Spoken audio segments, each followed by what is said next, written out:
Vous êtes en direct de la Moto TV. Voici les titres de votre journal. Profession de vœux temporaire et perpétuelle dans la famille de religieuses des Augustins de l'Assomption. 11 novices au professé le premier vœu et un frère a émis de vœux perpétuels.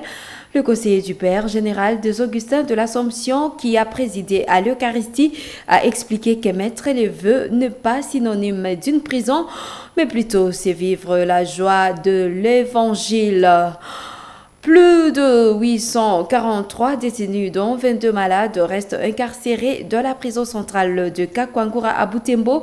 Ils vivent dans des conditions inhumaines qui occasionnent parfois de morts suite à de maladies et à la famine.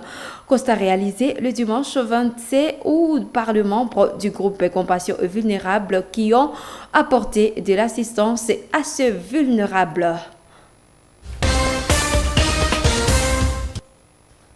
Votre journal, profession de vœux temporaire et perpétuelle dans la famille religieuse des Augustins de l'Assomption. Au total, 11 novices viennent de professer le premier vœu et frères de vœux perpétuels. L'activité s'est déroulée pendant la célébration eucharistique dite dans la chapelle de l'Institut Malkia Wambingu. C'est le père Thierry Kaoma, conseiller du Père général des Augustins de l'Assomption, qui a présidé à l'Eucharistie avec à ses côtés le père Yves Nzouva Kaoma, provincial des Augustins de l'Assomption en province d'Afrique, et plusieurs autres prêtres et diacres. Reportage signé Gérard Mrefou.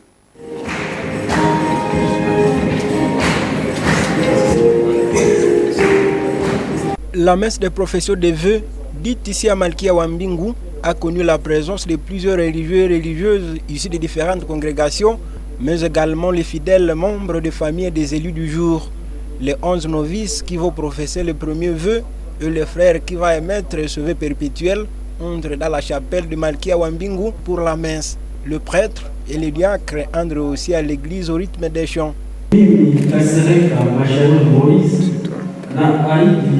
Mbele ya Mungu na mbele ya Eklesia, kuishi katika umaskini, usafi wa moyo na utii.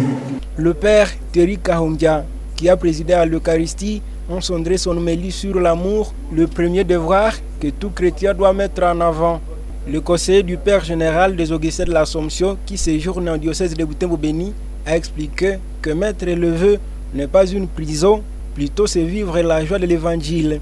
S'adressant aux élus du jour, le père Thierry Kaoma les a appelés à l'humilité, au partage et à l'unité.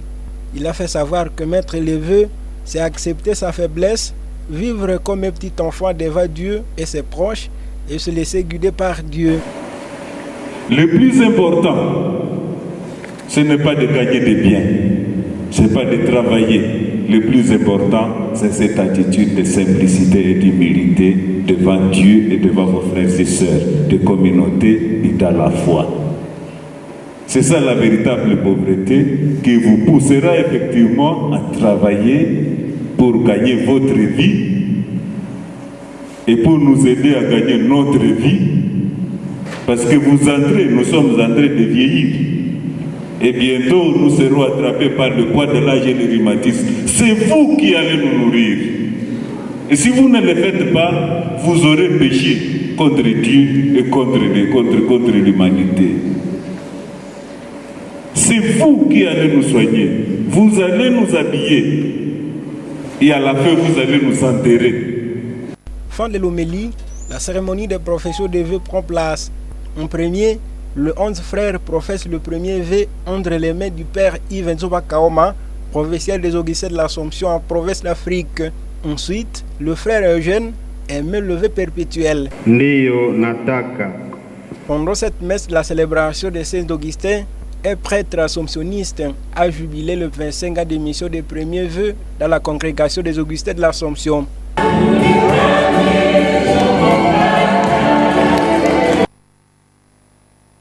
843 personnes, dont 22 malades, sont détenues de la prison centrale de Kakwangura à Butembo. Ceux-ci vivent dans des conditions inhumaines qui occasionnent parfois des morts suite à des maladies et à la famine. Le groupe Compassion aux vulnérables a constaté ces situations dimanche 25 août. Ses membres ont apporté de la nourriture cuite aux prisonniers pour soulager leur faim. Reportage signé Croyant Viamba. Les membres du groupe Compassion aux vulnérables se sont mobilisés pour payer visite aux détenus de Kakwangura quelques jours après le décès des 2 prisonniers pour manque de nourriture. Samedi soir et dimanche, ils ont eux-mêmes préparé du riz et des haricots pouvant nourrir plus de 800 détenus.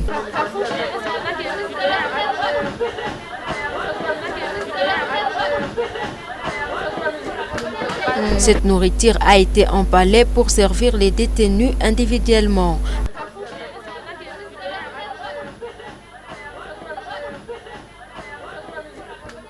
Destination, prison de Kakwangura. À la prison, les visiteurs sont accueillis par la sécurité jusqu'à l'intérieur de la prison. Ils distribuent la nourriture aux prisonniers. Sur les lieux, les visiteurs ont appris sur les mauvaises conditions carcérales de cette prison, notamment la famine, les maladies, parfois le manque de courant électrique et autres. Léandre Apipawe, un des visiteurs, appelle tout le monde de venir en aide aux détenus car ils ont besoin d'une assistance. Par ailleurs, il demande à l'État de faire son travail pour soulager la peine des détenus. Nous sommes partis à la prison aujourd'hui pour aller visiter les prisonniers et nous leur avons préparé du riz avec les haricots. La ressource financière, c'est nous-mêmes. En tout cas, c'est grave, c'est vraiment désolant. La vie de prison, c'est une vie impossible. Si la justice allait vraiment faire quelque chose pour diminuer le nombre de prisonniers, bien chercher à les nourrir régulièrement, ce serait une bonne chose parce qu'ils font plusieurs jours sans manger. Les gens disent que ces gens méritent la souffrance, les prisonniers sont les malfaiteurs, ainsi de suite. Mais quand je réponds, je leur dis toujours que nous ne sommes pas non plus innocents, nous qui ne sommes pas en prison. Peut-être que nous sommes pires que certains d'entre eux. Alors, si vous avez un frère à la prison, une soeur, ou bien quelqu'un de votre famille, ça serait une bonne chose de chaque fois aller leur visiter parce que s'il mourait à cause de vous, s'il mourait parce que vous ne lui avez rien donné, ça n'est pas vraiment une bonne chose. Parce que Jésus les aime, il nous aime tout le monde et il pardonne à tout le monde. Quelle que soit l'erreur que quelqu'un a déjà commise, c'est une bonne chose de lui pardonner et d'aller leur visiter régulièrement. À tout le monde qui n'est jamais arrivé en prison, à tout le monde qui n'est jamais parti visiter la prison, je lui demande d'y aller pour voir la grande souffrance qu'il y a et chercher le moyen de les aider. Le groupe Compassion aux vulnérables est une ASBL des gens de bonne volonté pour assistance aux nécessiteux. Autre chose dans cette édition, dans l'objectif de promouvoir le bonne valeur et décourager les anti-valeurs chez les jeunes filles, le Parlement d'enfants Butembo Lubero, en collaboration avec le Happening 2000, la Plume d'Or, la communauté Yuripot, Butembo et Ogol ont organisé une conférence scientifique et culturelle samedi 26 août 2023. Ils se sont fixés rendez-vous au Centre de littérature d'animation culturelle CLAC en marge de la Journée mondiale de la jeunesse. Reportage Nelly Mongesiali et Luciana Moussivira. C'est dans cette salle où cette activité a eu lieu. Plusieurs jeunes sont venus de différentes associations pour y participer. Des activités culturelles, notamment de poèmes, de la musique, du slam et autres étaient au programme. Toutes ces prestations sensibilisent les jeunes filles contre la prostitution. D'avoir offert à tous ces dons précieux, le sexe. Au coin de l'avenue, pleurant et sanglotant, elle avait du remords qui revenait sans cesse. Elle s'est lamentée de briser pour l'argent sa dignité de vie et toute sa noblesse. Il faut bien reconnaître la place pour chacun. Quand on t'appelle femme, on attend bien de toi. De petits exposés ont été faits par des filles sur des thèmes les concernant. des attentes de la communauté de jeunes filles et des conséquences de la dépigmentation sur la peau. Concernant les attentes, l'oratrice a indiqué que les jeunes filles sont censées rendre des services à la société et à elles-mêmes. Pour y parvenir, elles doivent garder certaines valeurs, telles se prendre en charge par l'entrepreneuriat. Chères jeunes filles, c'est vrai, on a toujours tendance à rester dépendantes des hommes. On a toujours tendance à rester mains croisées. On ne se lasse pas dans l'entrepreneuriat. C'est un problème sérieux de notre part. En restant toujours dépendante, nous ne serons jamais émancipés. Parce que la main qui donne est toujours supérieure à celle qui reçoit. Donc, initions-nous dans des initiatives visant un développement durable pour que nous soyons émancipés, par exemple, dans l'entrepreneuriat. Nous pouvons nous lancer dans l'entrepreneuriat pour subvenir à nos besoins en même temps de ceux de la communauté. Parmi les embûches que racontent les jeunes filles, elle énumère certains points, dont les mariages précoces, l'exploitation des jeunes filles dans des maisons de tolérance. Ces jeunes ont été aussi sensibilisés sur les conséquences de la dépigmentation de la peau. Vous dites noir et la peau, généralement ici nous sommes noirs chez nous. Et puis l'ensemble de tous ces trucs-là, les savons et autres choses que vous appliquez, que certaines, incertaines bien sûr, peuvent appliquer pour rendre leur peau claire, c'est ça la dépigmentation. De jeunes sont sortis de cette rencontre avec de nouvelles matières pouvant contribuer à leur épanouissement, ont-ils dit. Nous avons retenu qu'il y a une société dans laquelle nous vivons mais qui entend beaucoup de choses de nous. La société entend que nous soyons aussi une partie de la solution, nous comme femmes, une partie de la solution aux problèmes auxquels fait face la société. Les filles sont appelées à prendre des décisions. Dans la vie, si vous êtes en mesure de prendre une décision, c'est que vous êtes en mesure de changer certaines choses. Bon, ce que je dirais à ces hommes est qu'ils puissent prendre considération de la fille. Je pense qu'un jour, la fille pourra apporter aussi de bonnes choses. Cette activité a été organisée en marge de la Journée internationale de la jeunesse qui se célèbre le 12 août 2023 et repousse au 26 août pour des raisons organisationnelles. Autre chose, dans cette édition, la 13e conférence culturelle du Kiandaïra a été clôturée le samedi 26 août 2023 à Lukanga.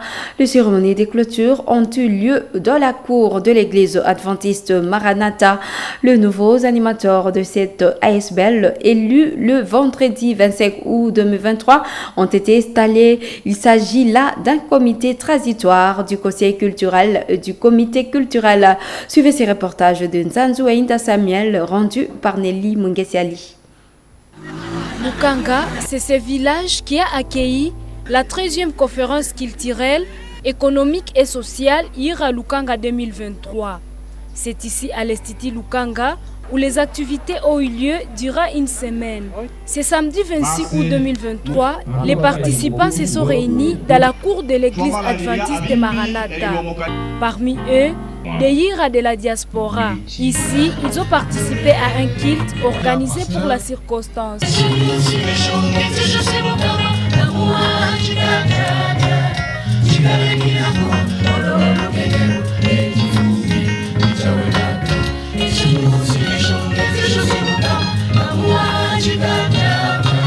Pendant ce culte, les comités du conseil culturel et du comité culturel transitoire ont été présentés et bénis devant l'Assemblée.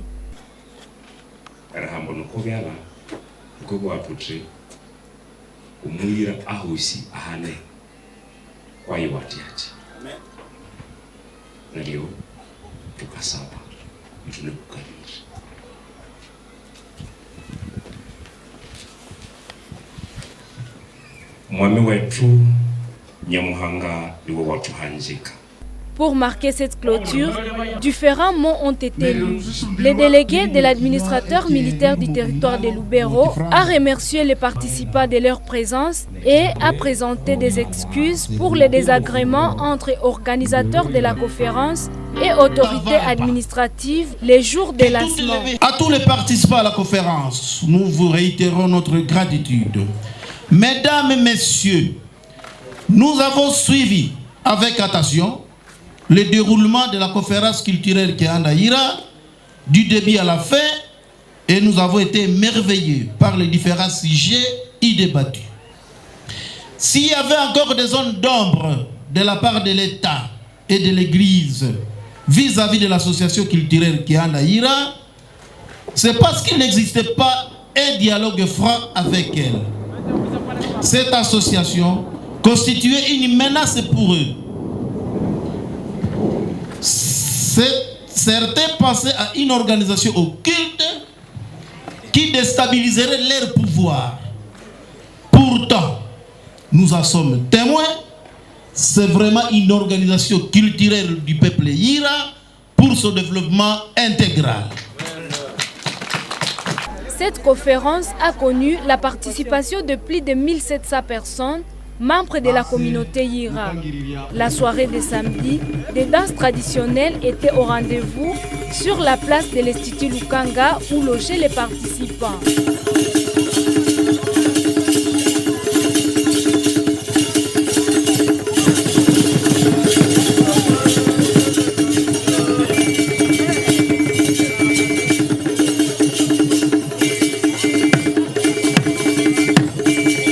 Au cours de cette conférence culturelle, l'Assemblée a décidé de tenir une conférence extraordinaire en juin 2024 pour valider le nouveau texte régissant cette association et lui choisir des animateurs formels.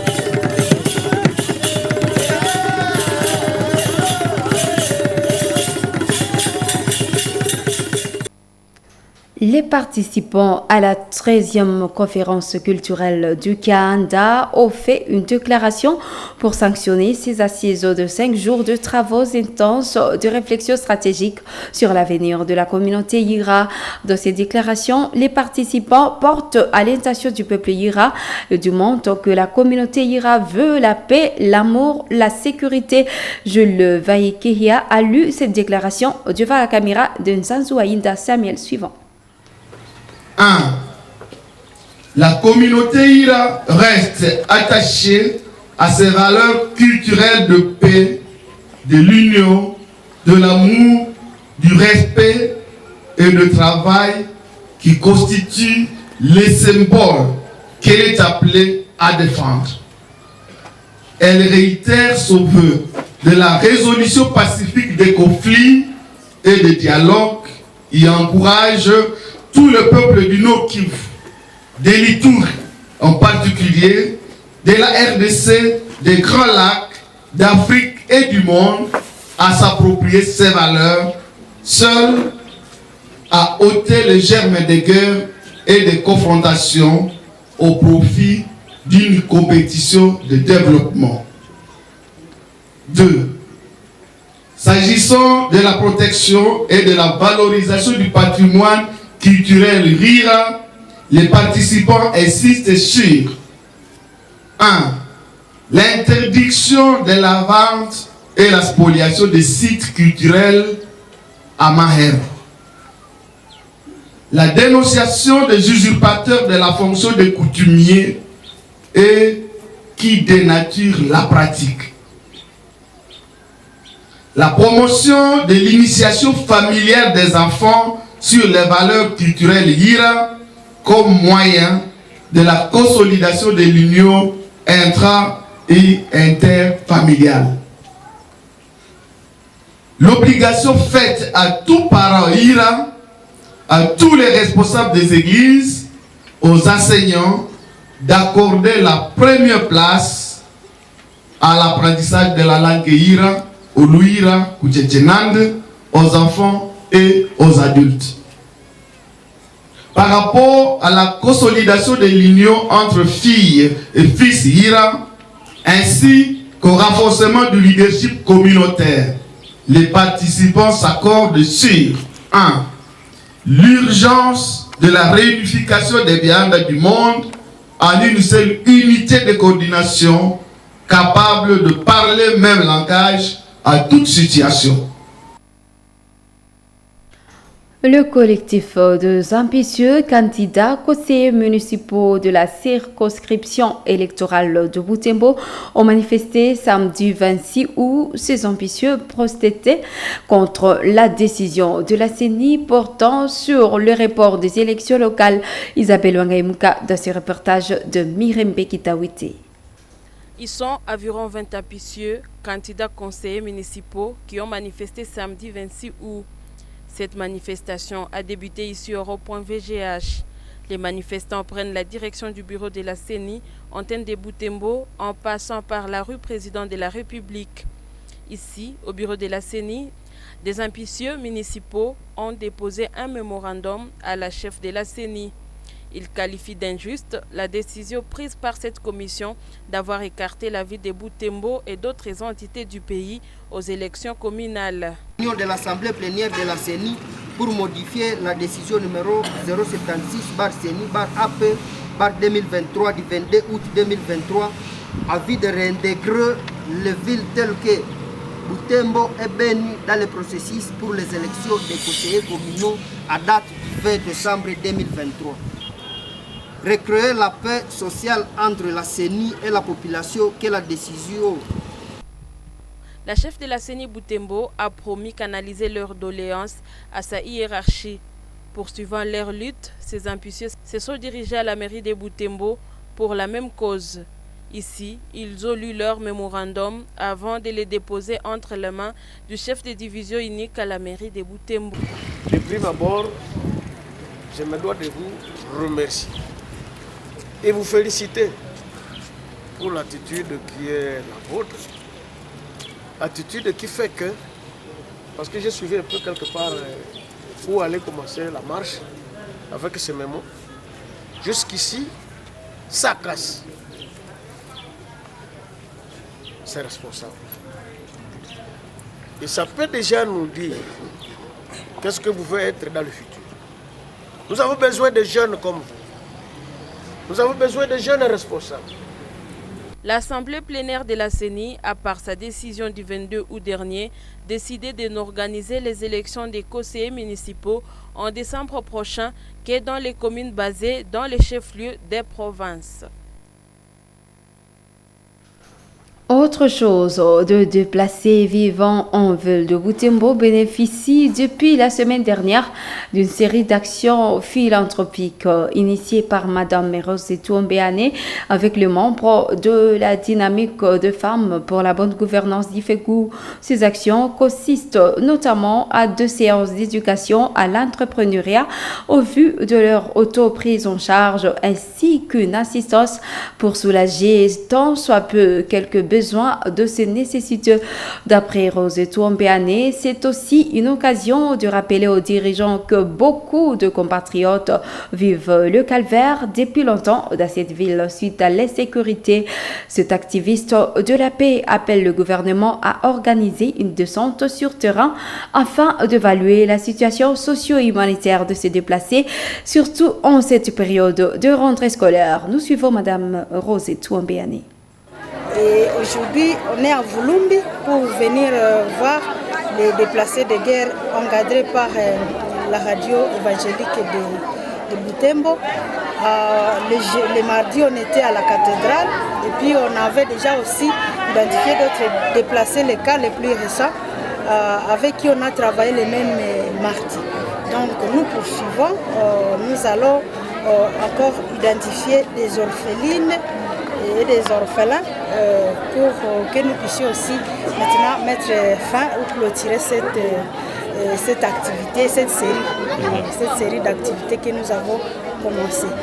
Aussi, pour nous, c'est une façon d'interpeller les autres, et surtout le gouvernement qui a dans ses charges normalement les actions humanitaires. Et nous lui interpellons parce que quand nous sommes à quelques jours de la rentrée scolaire, le gouvernement responsable comme le nôtre devrait normalement déjà penser à ce genre et devrait déjà organiser des descentes à Butembo, Beni, Lubero, même à Rutshuru, partout où il y a vraiment des besoins. Mais c'est une action, donc nous pouvons même profiter de vos micros et de vos caméras pour demander au gouvernement de pouvoir assumer ce rôle à travers du ministère chargé des actions humanitaires et sociales. Mais l'important, c'est de ramener la paix, d'imposer la paix dans leurs entités respectives, parce que c'était des personnes responsables.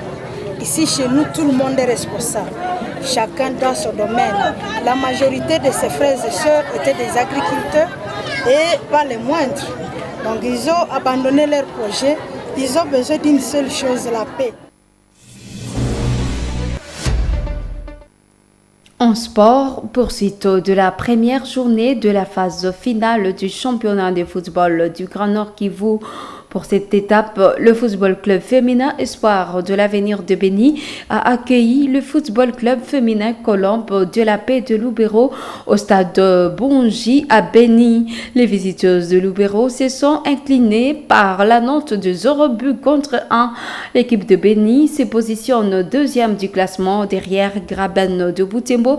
Joel Tali et Sami Wainda ont assisté à cette rencontre. Dans le beau cadre des Bunji, à l'ouest de Béni, se sont affrontés le Football Club féminin Espoir de l'Avenir de Béni et le Football Club féminin Colombe de la Paix de Lubero. Les Rouges de Lubero déploient assez d'énergie durant cette première mi-temps. Elles dominent la quasi-totalité de cette partie de match en possession, avec malheureusement moins d'occasions créées. La force de l'équipe de Lubero provient surtout de l'aile droite. Malheureusement pour elle, leur célèbre animatrice de cette aile sera bien contenue par la défense de l'Espoir de l'Avenir. La nommée Kevin se bute à la défense à plusieurs tentatives. Juste au début de la deuxième mi-temps, l'équipe de Béni, qui subit toujours la domination des Colombes de Lubero, se créera une occasion que Georgine Mateke Bamba met au fond de filet.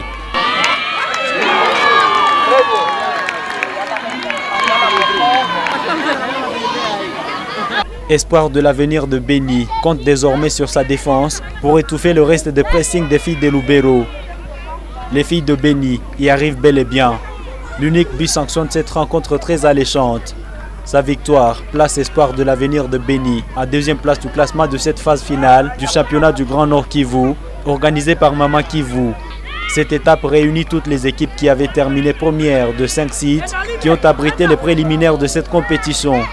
La dernière de 5 équipes entrées à liste dans cette phase est le Football Club féminin au Kivagri de Luotu, qui va accueillir ce dimanche 3 septembre le Football Club féminin Graben de Butembo, qui lui sera en train de débuter sa deuxième journée. C'est ce reportage de Sami Wainda et Joel Tali qui boucle cette édition. Merci à vous de l'avoir suivi. Au revoir.